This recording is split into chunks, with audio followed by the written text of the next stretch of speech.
Hey, friendo, Steve here. And Larson. And welcome back to Going In Raw, the only pro wrestling podcast you need to be listening to right here, youtube.com/Steve and Larson, and available wherever podcasts can be found. Be sure to hit that subscribe button, a little notify bell next to it if you're watching us on YouTube. If you're listening to this on a podcast app, be sure to leave us a rating, review, or a comment. It really does help boost the exposure for Going In Raw. We're also available on the Patreon at patreon.com/Steve and Larson. It's a fantastic way to support Going In Raw financially. Today's the first of the month, Larson. It is. First of the month. So I'll be getting on those Friendo Care packages ASAP. I know I just sent out a ton of the ones from last month. So I'm just doing them all in one shot. There you go. 2 months in one go. So anyways, we did get a couple of new patrons in from over the past couple days. I'm going to give them a shout out, and then we'll get right into this count out business. Sounds good. John Moxley's shoot interview is big business, Larson. Oh, it is. Big deal. Yeah, we found that out. Yeah, we did. Let's see here. Jay Newton, Julian Roussel, Luke McKenzie, Chris Coffey, Mike Person, Tomas DeGreat, Matthew Robertson, Joel Johnson, and PSVG. Thank you very much for your support. We appreciate it.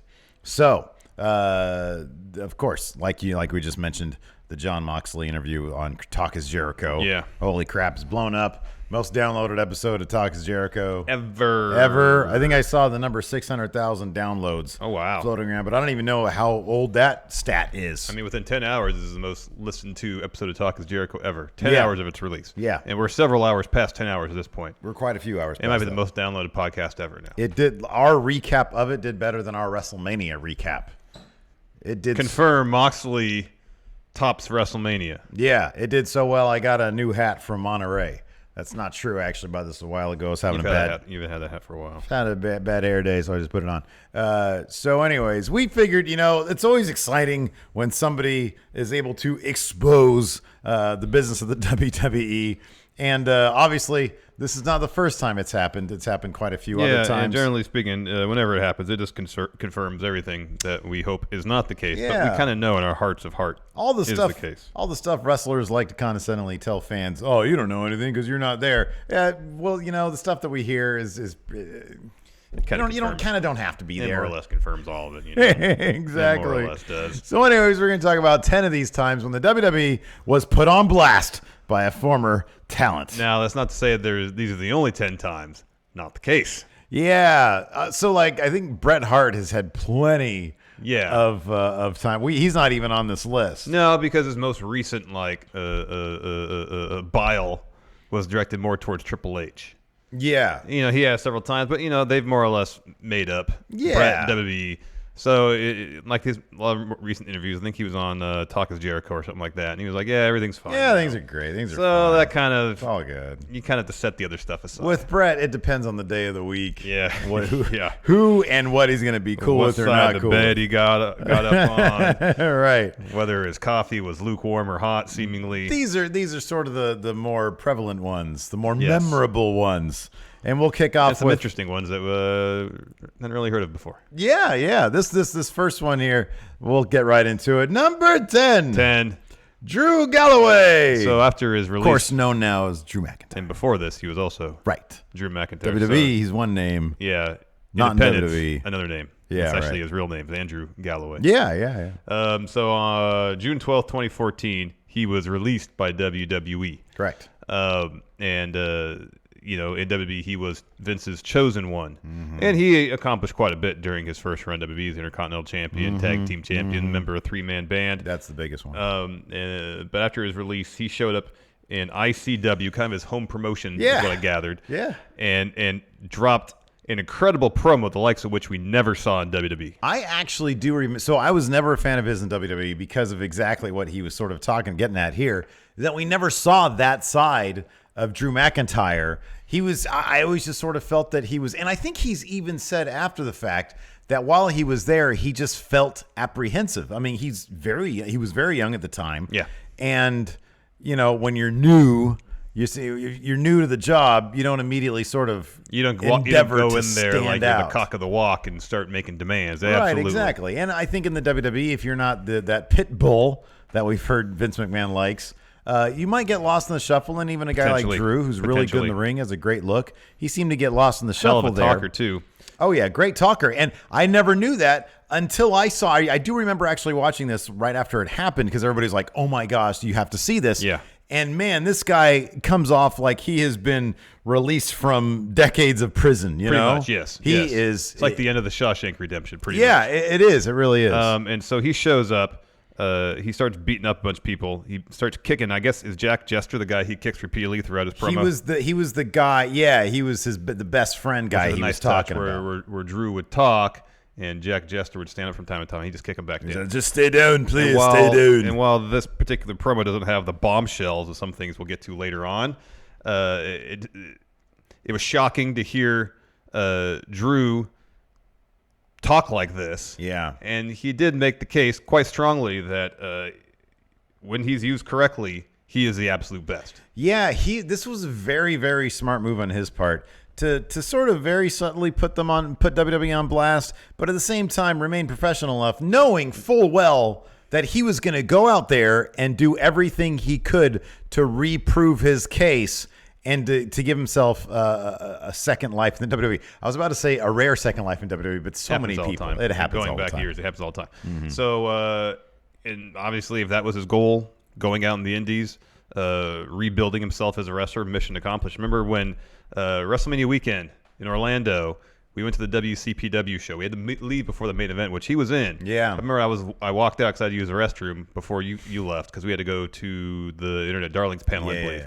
And so I'm out there waiting for you, and Drew's just hanging out in the hallway. Yeah. And talking to somebody, taking a picture. Little I know that about 5 hours later, he'd been in the audience at TakeOver that night. Right, yeah. It was pretty insane. Yeah, no, that's really good stuff. The promo was amazing, and it really did kick off a career renaissance for it really Drew did. Galloway. Like, again, it's not as biting or it's not really bitter at all. No, it isn't. It's more or less his mission statement saying, I did all this in WWE in my first run, but it wasn't handled the right way. I'm capable of so much more, and it's on them for not taking advantage of what they had. But so much also of his of the interviews that he gave after that fact, also or after his return to ICW, and during his time in TNA, there was a lot of self-reflection. There was a lot of should I, even said in this promo, he says, I'm 29, should I go and just settle down and get a real job and live a normal life? And then he says, no, I'm not going to do that.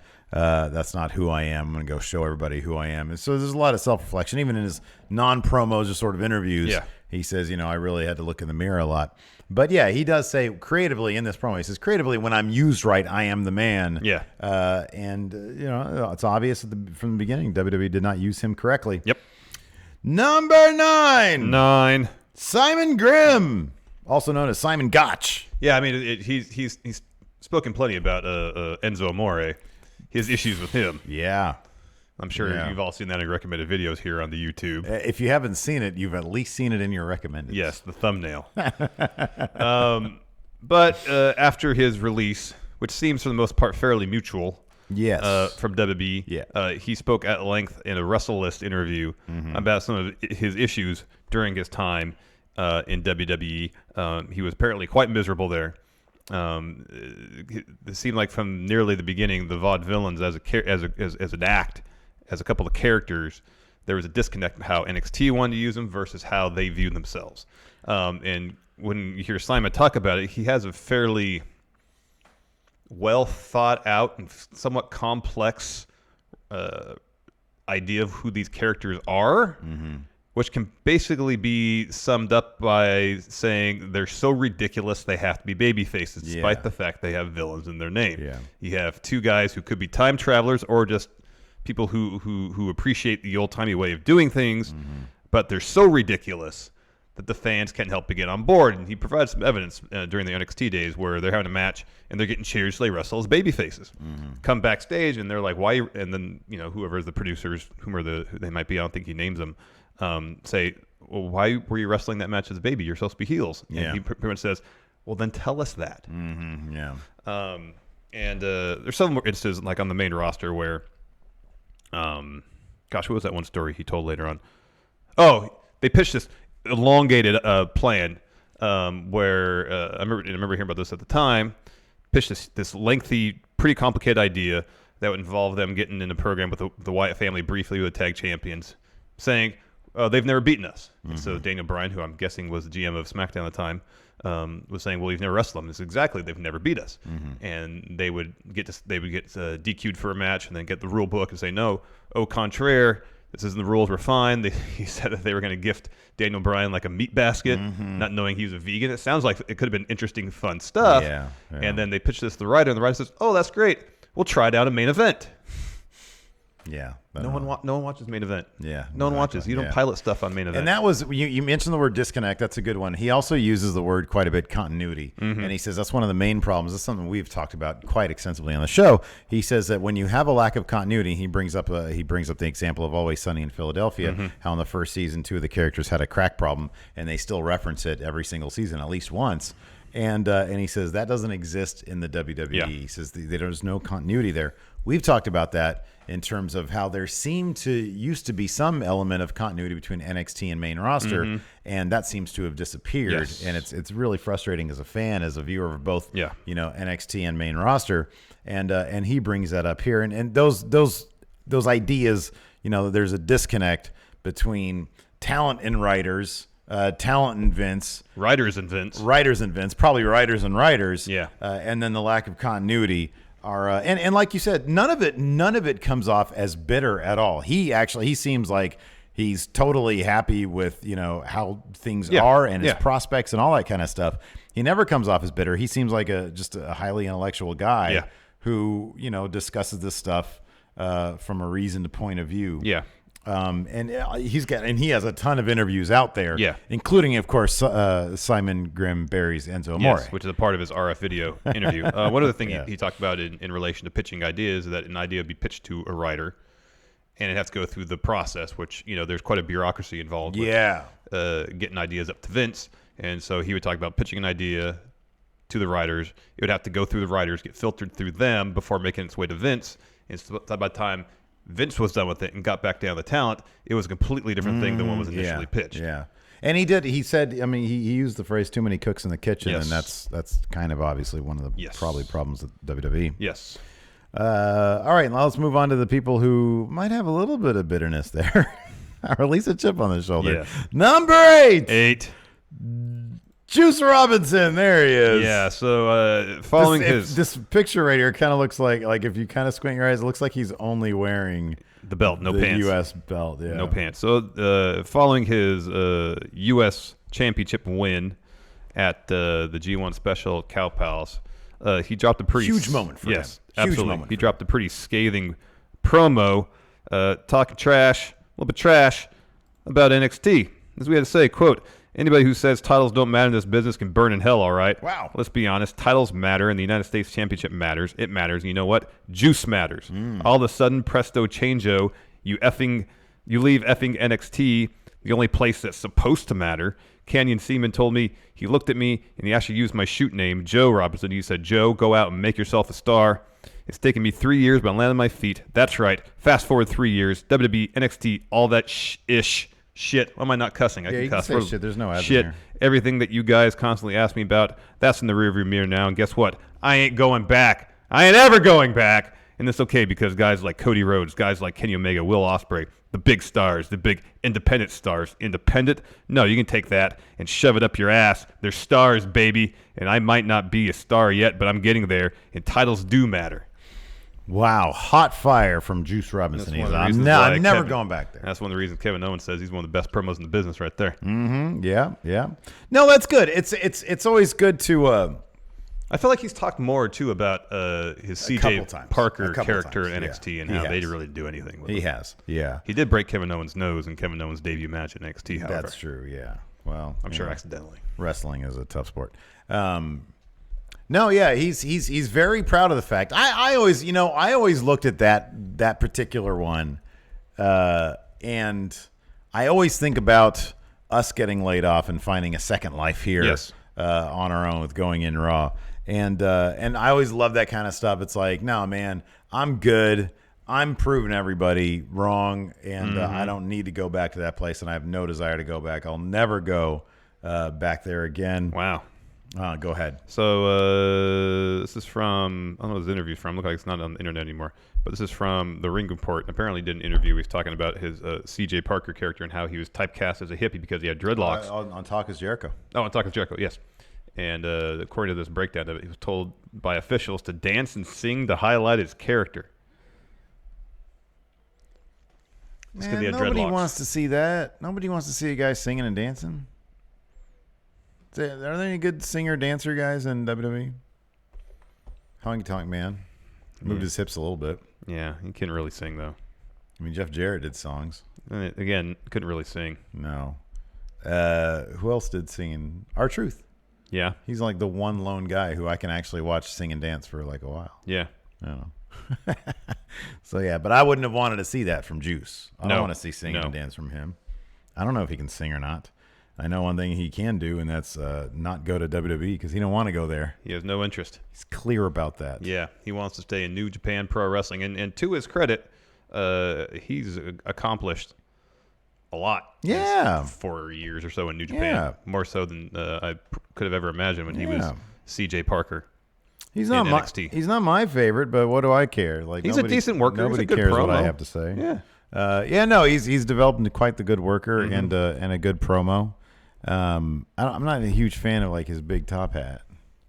I don't like top hats or pirate theme stuff. Yeah, I'm not huge on pirates. It's very swashbuckling, isn't? I'm not huge into swashbuckling, man. Not big into that. I know you're not. I don't think pirates are actually. That's such a weird myth. Yeah, pirates. I don't know. They're like gross, man. Yeah, I don't know how they got romanticized to such an extent that they're cool. Yeah. They were nasty. I mean, is it just because the ocean looks kind of cool if you're standing on the beach? Well, if you've been to the Caribbean, it's beautiful out there, you know? Okay, yeah. Yeah. You know, there's a lot of beautiful blue water, lovely islands. The idea you go out on a boat, just boats. You're out there and you have to eat citrus fruit. fruit. Sick all the time. You have to eat citrus fruit Scurvy. So your teeth don't fall out. Yeah. You know, my understanding is pirates were relatively unkempt. Yeah, man. Vicious because that's what their endeavors required. I mean, what you're doing is you're going out in the high seas and you're robbing people and killing them if you deem it necessary. Yeah, pretty much. That sounds like a horrible existence. At least the pirate's life ain't for me, Steve. Me neither, man. But WWE life is not for Juice Robinson. Who else is it not for? Oh, it's actually for this guy, but not anymore. He retired. This is kind of a heartbreaking story. Number 7. Batista. So again, this is on one of his appearances on Talk is Jericho. He talked about the moment where Vince McMahon basically sapped his love of wrestling from him.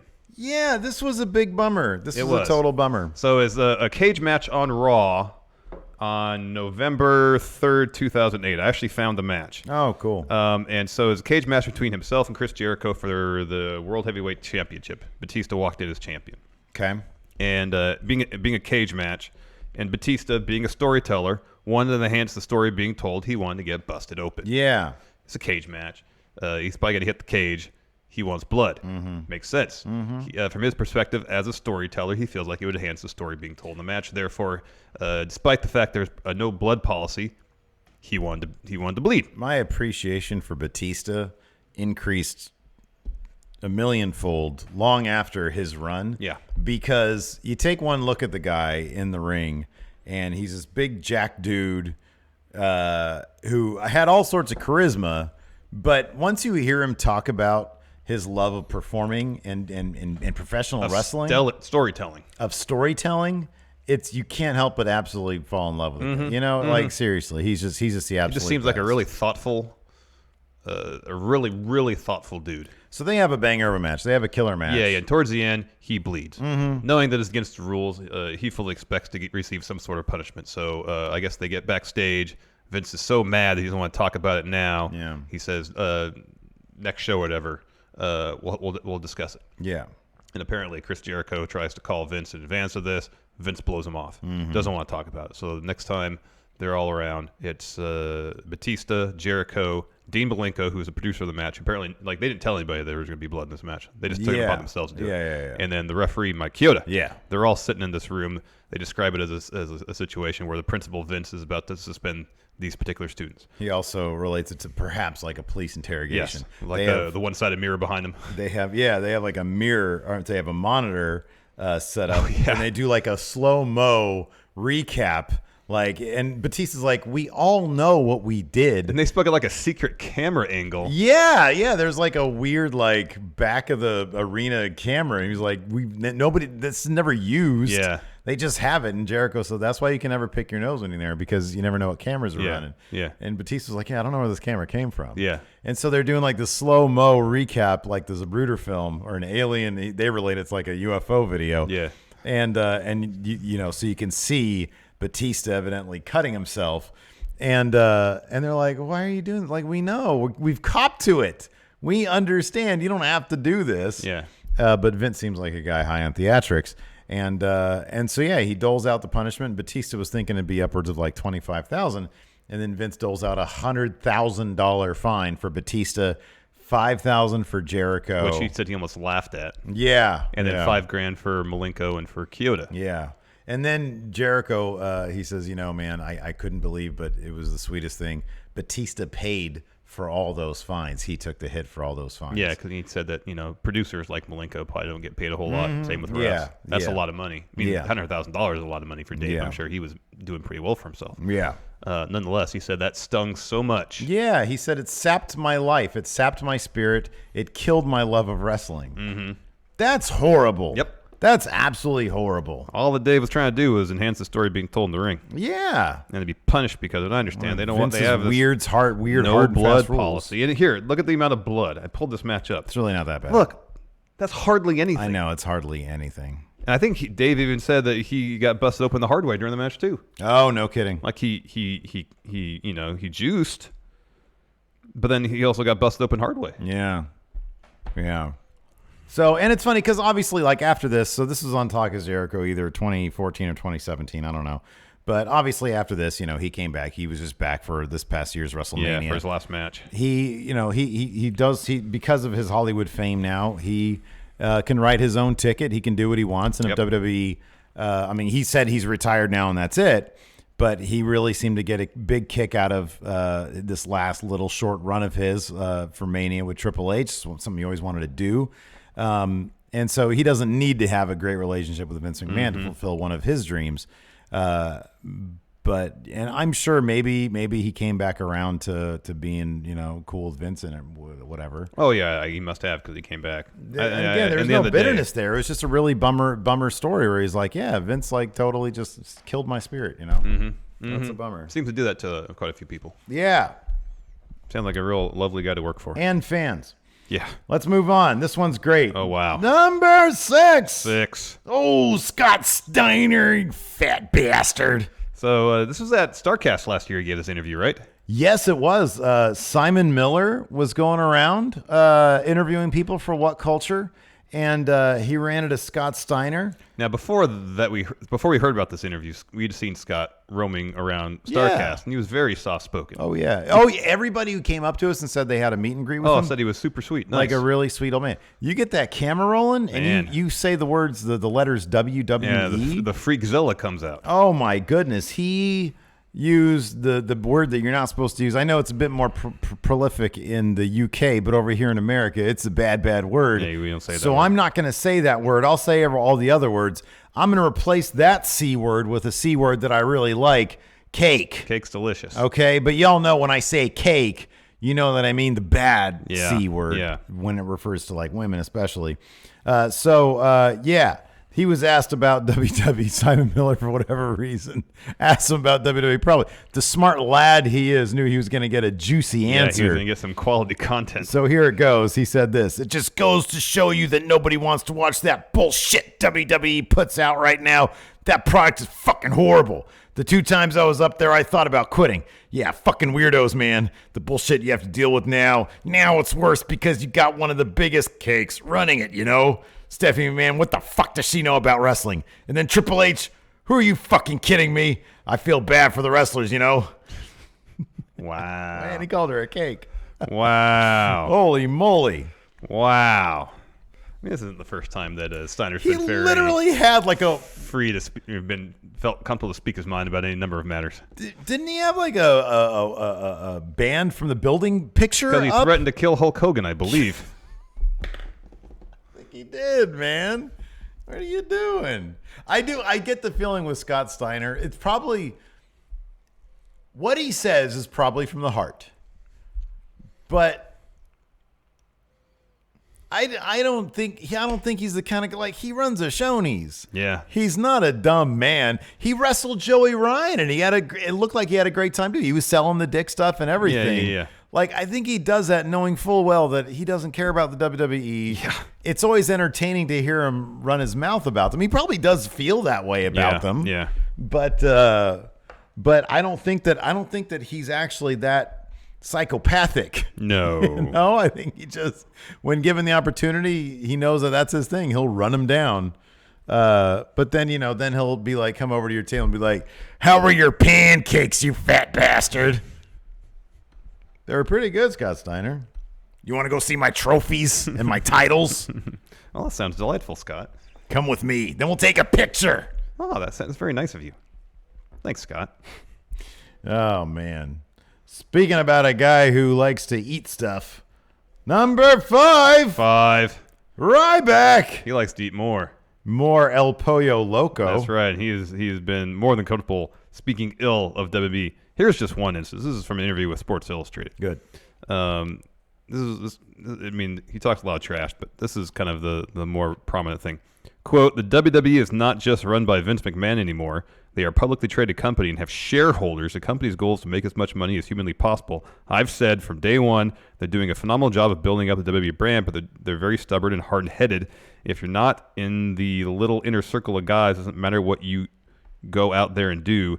That should not be the case. And he said, Vince used to say all the time, I have nobody else like you. So I asked him, then why do you use me like everyone else then? It's always drove me crazy, and then he just laughed. That's how he dealt with things. He says, Vince has created that world, that bubble he lives in with people he has surrounded himself with, and I need to get out and create my own world. This is after he got released. My beliefs are entirely different than his. No offense. We just don't see eye to eye business-wise. I'm going to tell the people why. I've taken a lot of shit over the years for things I've had no control over. I do have control now, and I'm not going to live in fear. I know the way things work there, and if I want to talk about them, then I'm going to. And he has, endlessly in his own podcast. Yes, he has. Yeah, man. Remember there was that span of a couple months where it was like every week he'd be saying something else. Triple H doesn't want another John Cena and all that kind of weird stuff. It seemed like he had a diary of stories and anecdotes he wanted to relate on his podcast. And once a week, he just turned the page to the next one. Mm-hmm. Yeah, he would talk about going into Vince McMahon's office and saying, I want the Cena spot. Yeah. It's like, that's ballsy. I mean, I guess if you're trying that's good grab ambition. the brass ring. That's good ambitions. Like, what are they going to say? No? Just go in there and ask for it. Hey, Larson, I want the John Cena spot here and Going in Raw. I don't really know who has that now. I don't really know. But yeah, this is a fairly extensive interview. He talks about WrestleMania 29 when he fought Mark Henry. Oh yeah. He said because he was talking about them making him look bad. He said this: before they booked me to lose 7 pay-per-views in a row, I was number 2 in merchandise in WWE. I was beating John Cena on certain nights. I had half the amount of merchandise that he had, but would beat him in shirts, chains, and photos on some nights and be right there with him the rest. From a business standpoint, if you see a guy who's red hot and the crowd is behind him, you should be going out of your way to make merchandise and book and protect this guy because you have lightning in a bottle. But that was not the case. Instead, they had to go out of their way to make me look bad. He talks about WrestleMania 29. He says, I will never forget that day. My numbers kept climbing even though I was losing these big-time matches. I was under the assumption that I was going over on Mark Henry at WrestleMania and then turning heel the next night on John Cena. He's obsessed with John Cena. Yeah. When I found days before that I was not going over, but that they wanted me to fall on my face with my finish and look like an idiot, I said there was no way I was doing that. I asked, why are we doing this? I went to Vince and spoke to them for 30 minutes in the gorilla position, and he lied to me. How this was the reason for my heel turn, that I fell on my face and I tripped. I just couldn't cut it, and that's why I turned heel. I don't know why I can't talk to That's ridiculous. You're gonna fall on your face. That's what Moxley referred to as Vince's Jedi mind trick. Yeah, where you go in the office feeling very passionate about your position, and he'll somehow talk you out of it. Yeah. He says, ultimately, though, they were just trying to run me into the ground and ruin my brand forever, and that happened time and time again, as you saw with that finish. It made 0 sense from a booking standpoint to book me to fall flat on my face and then the next night to turn me heel. The reaction of my heel turn was louder than ever. But then what did Vince do? He came to me personally and said, we're taking away all your merchandise. I want your merchandise to tank and no more feed me more, which was the thing that put me on the map. Wait, he claims that Vince actually said, I want your merchandise to tank? Well, I'm guessing you're a heel now. We shouldn't sell merchandise for a heel. Yeah, but that's different than I want your merchandise to tank. Well, I mean, Ryback has his perspective, but that's the great thing about Ryback is that he has his perspective, which is it just sounds so distinctly like a Ryback perspective. It really does. Like when Vince told him that he was going to squash AJ Styles at WrestleMania. Yeah. So I'm sure that he hears things, and then it goes through like a feed me more filter. Yeah, and then filter me more, and then he regurgitates that information in podcast form or interview form, and it's highly entertaining. It is. It's like you're dealing with two people who have their own very distinct points of view. Oh yes, Ryback and Vince McMahon. Yeah. Oh man. This is what I had to say about the writing staff. The problem with these writers who work for Vince is that they're scared. Everyone is scared. I used to tell Vince that all the time. I've told him, you have all these people who are scared around you. They can't truly do their job. They're always going to play it safe, and nobody's going to take chances. That's why you see these promos with guys week in and week out, playing it safe, staying within the guidelines, keeping the sponsors happy, and keeping it PG. They don't want to take a chance with anybody saying anything that could create controversy, and that's why you see the product the way it is. He's actually pretty spot on with that. Yeah. No, right. Ryback says a lot, and I think there's a lot of fire there. I think there's plenty of smoke, but I think there's a lot of fire there as well. Yeah. And you know what? I say good for him. This is a long interview. This is a really long interview. When he left, if you remember, he wished the WWE on their future endeavors. I think he was in the drive-thru at El Pollo Loco. Turned it around on He them. swerved them. Yeah, he turned it around on them. He wished them good luck. On future endeavors. Before they had the chance couldn't to do it to him. Exactly. Right. Once you've already... Cagey move from Ryan... Reeves? Yeah, Ryan Reeves. Ryan Reeves, yeah. Did he really change his name to Ryback? Did he do that? Ryan Ryback or just Ryback? Or am I daydreaming that? No, that sounds familiar. I'm sure it's out there somewhere. But God bless him. He's doing his own thing. He seems happy. He's still jacked. I don't really see his name pop up in terms of not wrestling. A whole lot, no. Not as much as I figured it'd he be. really hasn't gotten his any press from his podcast of late. Dude, he needs to be on All Elite Wrestling. They're the hottest thing. He's hot. Let's make that marriage happen. I don't know if that's going to happen. When I talk to Cody next, I'm going to be like, hey. You can bring it up. I'm two not sure words, how Cody. Ryback. It's one word, actually. Okay, fine. Two words, feed me more. Enthusiastic he's going to be about it. Here we go. We're heading on number four. Gail Kim. She's been very outspoken about WWE. Very. Well, through the years. When you hear about how she was brought into the company. Oh, my gosh. This is horrible. This is terrible. Jim Ross, on his podcast, discussed how he really wanted to sign Gail Kim ages ago. She was great, by the way. Yeah. She's awesome. But she's very outspoken, and she is not afraid to defend herself and speak her mind. She's not afraid to put WWE on blast. No. So anyways, Jim Ross, good old JR, said that McMahon came to him and said, and asked, I'm gonna say this stuff as least offensively as I can. He says, you want to hire Gail Kim, right? He says, I don't know. I just don't know. Baffled, Ross told him how good she was in the ring and that a lot of guys like Asian women, and noted that there are Asian adult film sites. McMahon, seemingly shocked, responded with, no, get out. So Jim Ross sold Vince McMahon on Gail Kim by suggesting that guys like Asian-centric pornography, and McMahon was surprised at that. From all angles, that's a bad story. Yeah, that's not. And she responded to that and saying, "Yep, not surprising that Vince McMahon would have that reaction. I feel like she's like, man, I really like the wrestling is just can be such a carny business, you know? Like that. God bless AEW, because I didn't even know. So I didn't know what the sensory inclusion thing was. Oh yeah, I didn't know what that was. They brought it up on the show, and I was like, oh, that sounds awesome, whatever it is. And then on Reddit, in the mod chat, they brought out the Reddit post. A picture of like this bag of various things to provide a fuller experience. Yeah, and like if you have like an autistic child, it's a lot of stuff that it's like ear canceling, noise canceling, and like some stuff, fidget toys to deal with anxiety and stuff. It was great. Man, like and it's not they're not like harping about it. They said, hey, this is something we have. I don't know what it is. They didn't explain it to me. I just thought, oh, well, that's cool. I just happened to find out about it on the mod chat. Somebody put it on there. Yeah. I didn't even see it on Reddit. Pretty amazing. I was like, this is so cool. But they're not out there like flaunting it every day. No. They didn't advertise that they had this package to give to people. They're proud about the fact. They're obviously proud about the fact that they're adding inclusivity, or that they're bringing that to the game. But they should be proud about that, and that should be something that's celebrated. But they're not using it as a public relations tool. Right, like exactly. WWE with some of their philanthropic But so endeavors. Gail Kim, in response to that horrific story, says, nothing I'm really surprised at concerning Vince McMahon, and she tags him in the tweet too. She says, yes, it's in poor taste, but it's his character. But even as far back as 2011, she did an interview with Diva Dirt and talked about how the divas at the time were being told, like when they're actually, I guess, having good matches, that you're being too physical. You're getting too good. You're getting too good. That's, oh my goodness. And they were being told like not to kick, not to punch. It's bad. Mm-hmm. It's bad.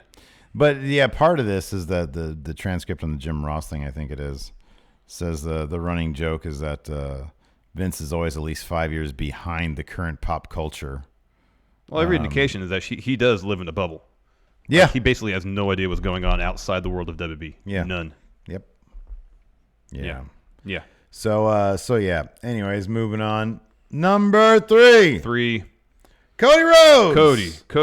Cody F. and Rhodes. So this is after he got his release from the WWE. He issued a statement that's very long. Yeah. Get to the juicy part. Yeah, where is the juicy part? He says this about Triple H. I sincerely appreciate Triple H's unflinching respect for my father and how he acted as a custodian of history and honoring him since his passing. He did not owe me that same respect he gave Dream, but I thought I could earn it in time. One of the last discussions we had included him telling me that, quote, WWE is a play and everybody has their role and needs to act at their best. All I can think of to say is the best actors don't want the lesser roles. Let's see here. He also says... He says, in the past 6 months, I had pleaded with WWE Creative and both of my bosses to let me roll the dice and once again be Cody Rhodes. I had pitched to every writer on the staff like a door-to-door salesman on how, why, and when. And believe me, there are many of those who sought to help me. He names a few: Road Dogg, JBL Cole. But for all that, both head writers on Raw and SmackDown, one pretending to be Brian Gewirtz, and the other too busy hitting on developmental divas, continued to not return my pitches or emails, and in face-to-face encounters tried to big league me by pretending to be on their clearly powered-off laptops, barely willing to listen to an idea considered beneficial to more than one talent. What's that expression? Don't take no for an answer. What do you do when you don't get an answer at all? So there I was, having done everything I could possibly do for 10 years to make the most out of both large opportunities and even the half-cocked ones like paint up like your brother. Chicken shit and the chicken salad became my specialty, and with those worthy opportunities afforded me, I can only hope I fully executed. I've made the walk down the ramp at multiple WrestleManias, and have had a WrestleMania match canceled while I stood at the curtain moments before my music hit. It felt like I had a bag of brass rings, and when it came time for me to cash them in, I find I can't do so. Yeah. So this is a pretty lengthy statement. It's I believe this is the first time we got the quote about Triple H comparing WWE to a play, and that everybody has their role. Yep. And he's 100% right. Yep. Just because you're in a play and you're cast in a small role, if you believe in your talents and believe that you have every skill available to move to larger roles in different plays, you should at least be afforded that opportunity to show that you have those skills. And the way he and here is describing it, it makes it seem very structured, very strict. That if they view you as mid-carder, guess what? You're going to be a mid-carder. You're there, yeah. And save for some overwhelming fan response to you, that's what it is. Mm-hmm. Nothing more. Yeah, which is a total bummer. I mean, yeah, it's a total bummer. I mean, I remember this is around the same time like Damian Sandow said basically the exact same thing. Yeah. You know, and around this time there were other people who said basically the same thing. Yeah. But yeah, it's a drag. And it's not like it, you know, I mean, we were listening to the Pritchard podcast on the road to Vegas or back or whatever, and he was talking about how when it came to Austin and The Rock and their feud over the Intercontinental Championship, the original plan was for Farouk, but because they noticed the reaction that Rock was getting, they switched things up. And it does kind of feel like it's a bit more difficult. Although we do see certain things these days, like Kofi Kingston, who's been there forever and probably was stuck in that mid-card thing for so long. And then he found success with the New Day, and they did let the crowd carry him. Yeah. But it takes an overwhelming effort from the crowd. It pretty much takes an undeniable crowd response. Yeah, exactly. Where you're going to be in hot water with the fans if you don't react to it. Yeah. We saw it with Daniel Bryan. I mean, by all accounts, they had no plans to do anything more than what they had been doing with him. And, you know, because the fans got behind him, he made it into WrestleMania. Can you imagine being one of those writers at this point who, like, denied Cody and now basically because of that, because you didn't take and give him the time, he's had this big old, and this is not this, I don't mean this in a bad or bitter way, big old chip on his shoulder to really become more. And now AEW is what it is. It's the hottest thing in wrestling, man. Yep. Speaking of AEW, let's get number 2, Steve. Number 2. Jon Moxley. I mean, we did a whole half-hour podcast on the bombshells he dropped in his Talk is Jericho appearance, but at the same time, it's more or less the same stories we've been hearing for years, just from the Jon Moxley perspective. Well, it's the fascinating thing about it is that this guy is a former WWE champion, and if I'm sitting there at home watching his career, he is treated as a main event level star. Yes. What's fascinating about it is that even though he's treated as a main event level star, you still always got the idea that there was so much more there that he had to offer. It just wasn't going to be in the WWE. Yeah. And you can even go back to before he was in WWE from where he came from, the deathmatch scene. And, you know, the guy obviously is high on creativity. Yep. And WWE just doesn't seem to be the place that is. And then you take a look at, you know, the stuff that he directly references, the doctor vaccination thing, which was just asinine, and the Roman lines about him having cancer. And it's like, man, you'd like to think that all these guys are on board with this.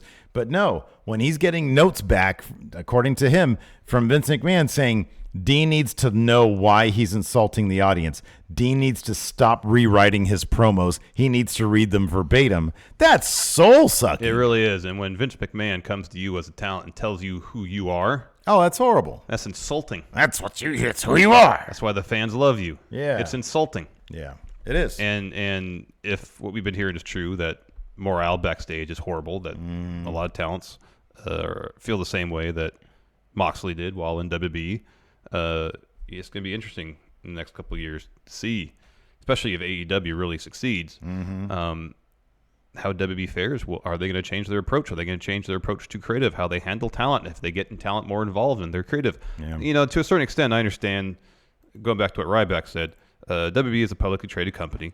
They're very strict on what they want the presentation to be in terms of a PG, family-friendly product. I get that. Maybe to a certain degree, Vince is scared of handing a live mic to people without very strict rules. There's got to be a way where writers and talent can work together to come up with the promo that fits into your PG guidelines while being true to the characters they want to portray on TV. I'm not suggesting that Dean Ambrose goes out there and is allowed to use light tubes in matches. That's obviously not what WWE wants to be right now. But you don't have to make him quirky guy. There's absolutely tons of middle ground there this creative system just is busted. It's bankrupt. Yeah. It's creatively bankrupt. Yeah. Because it all comes down to the whims of one old man who, from all indications, is pretty much completely out of touch with what's going on in popular culture. Yep. And if he's going to be spearheading your creative, it's not going to yield anything good on a consistent basis. It's only going to get worse before it gets better. Yep. Let's go ahead then and see who number. I'm sure many of you out there probably guessed guessed who's going to be. Number one. CM Punk. It's CM Punk. CM Punk. Look at him there in happier days with his former best friend, Colt Cabana. So, of course, we're talking about the Art of Wrestling appearance CM Punk did. The two-parter, 4-hour basic shoot interview. Did you say the number two-parter? Because remember when he talked about pooping his pants. Pooping his pants. We watched that match, and there's a piece of duty in the ring the referee has to grab. Poor CM Punk. All the Z-Pack they gave him. Well, too much Z-Pack. He goes like super in depth, not just in terms of the creative stuff, his relationship with Vince, with Triple H, all the health issues he had. Oh, so much more of his podcast had to do with the fact that they just run these bodies into the ground. Yeah. It's like when he talked about creative, it was like, I wrote 14 weeks of Oh no, that was in the documentary. Yeah, and that's when they wouldn't do much with him. This mostly covered when he was at his peak. Yeah. He didn't really bitch too much about creative stuff. No, it was more about his relationship with Hunter. It was about his relationship with Hunter, and it was mainly about just how ragged he was run. Yeah, because it was odd too, or seemed odd, for a guy who was at the very top, that he would be run into the ground and still have to go and go to Vince and say, "Where's my full payout?" Yeah, I know. Like he made it seem like that Vince was constantly trying to stiff him for money. All the while he was being fed antibiotic cocktails to keep him in the ring, which would lead to him apparently with terrible headaches and shitting his pants. Yeah, and it's terrible. Yeah, no, it really is. It is a fascinating listen, and of course, it led to a big lawsuit brought on Punk and Colt Cabana by WWE physician Chris Amon, alleged by CM Punk to have been bankrolled by Vince himself. Yeah, and of course, that ended up not only falling flat. CM Punk and Colt Cabana both came out on the winning side of that, but it also ended up splitting up the friendship of CM Punk and Colt Cabana due over lawyer fees, basically, which can get over money, which can get that's nasty business right there. But yeah, it is by far the biggest blast and most prominent blast because it was on Thanksgiving that it was released. Yeah. He talks about how he got officially fired on his wedding day. On his wedding day, yeah.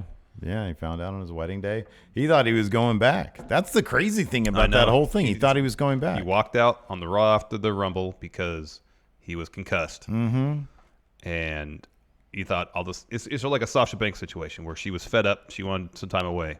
Apparently, Sasha was granted, and I guess with the idea of her being brought back. But in this case, Punk just walked away and with every thought that at some point he would return. Yeah. And then he was getting married, and he got a FedEx saying that he was terminated. Yeah. Crazy stuff. Crazy stuff. Yeah.